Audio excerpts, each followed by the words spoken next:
যখন গুমের ভিকটিমরা কথা বলতে পারছেন, আমরা জানতাম না তারা কোথায় ছিল। ফ্যাসিবাদ বিরোধী শাসন বাংলাদেশকে গুম করে ফেলেছিল, বাংলাদেশকে বন্দী করে ফেলেছিল, বাংলাদেশকে বিচার বহির্ভূত হত্যাকাণ্ডের জায়গায় নিয়ে গেছিল।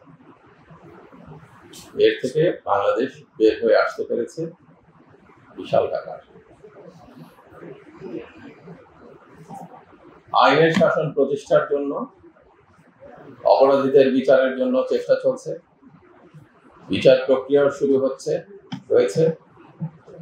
আশা করব বাংলাদেশের জনগণ এবং যারা নিপীড়িত মানুষ বিচার পাবেন এবং অন্যায়ের পরিসমাপ্তি ঘটবে।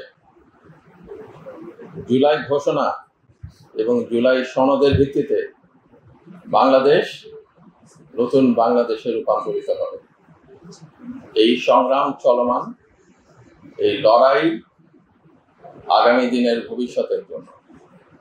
আমি আপনাদের সবার কাছে এই আহ্বানটাই রাখতে চাই যে ফ্যাসিবাদ কিন্তু পরাজিত হলেও বারে বারে ফিরে আসার চেষ্টা করে। আমরা যেন তা একত্রিতভাবে, ঐক্যবদ্ধভাবে, আমাদের মধ্যে বিভিন্ন মতের পার্থক্য থাকতে পারে, কিন্তু সবাই একত্রিত হয়ে যেন ফ্যাসিবাদের প্রতিহত করার কাজটা জারি রাখতে পারি।